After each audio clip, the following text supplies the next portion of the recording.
Official details po doon sa pagkakatalaga nga kay Senador Sonny Angara bilang bagong DepEd Secretary. Tinanggap po niya yung appointment ni Pangulong Bongbong Marcos. Nagpasalamat si Angara sa Pangulo para sa tiwala at ayun si Marvin Sio. Ay, oo Susundan daw nga. niya ang mga na-accomplish niya ni VP Sara. Posible rin daw na hindi na niya tapusin ang mga natitirang buwan sa Senado. Base po sa curriculum vitae ni Senator Angara, nagtapos siya ng Master of Laws sa Harvard Law School noong 2003. Nakatapos naman siya ng Bachelor of Laws sa UP Diliman. Nagtapos din po siya ng Bachelor of Science, Economics at International Relations sa London School of Economics and Political Science at nakatanggap siya ng second-class honors. Nakadalawang termino na po sa Senado si Angara mula 2013 hanggang sa kasalukuyan. Kabilang sa mga komite na pinamunuan niya ay ang Finance, Justice, Human Rights, Youth, Local Government Committee at Local Government Committee at ang Ways and Means.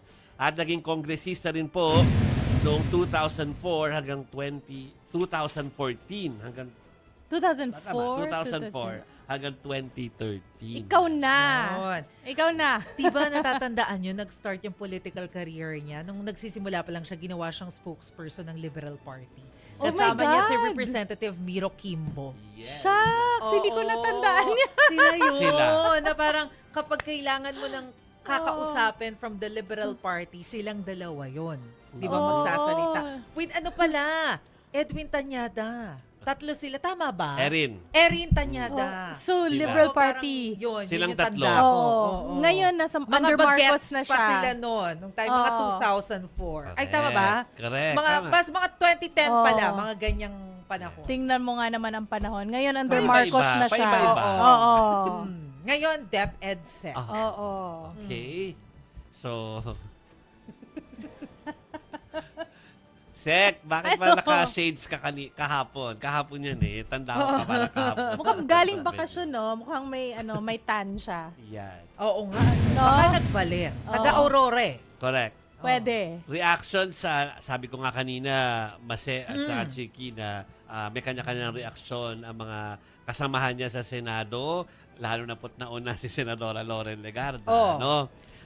Pero ang pinakahihintay natin kanina nung midday ay yung kung anong reaksyon dahil yung buong bureaucracy ng edukasyon ay yung DepEd mismo, no, yung mga kawani doon at ang kanila pong naging pahayag na pinadala po yung press release ay welcome daw po ng DepEd ang pagkakatalaga kay Angara.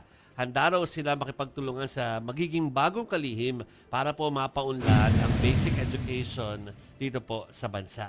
Ganyan din ang reaksyon ng ACT Teachers Party List.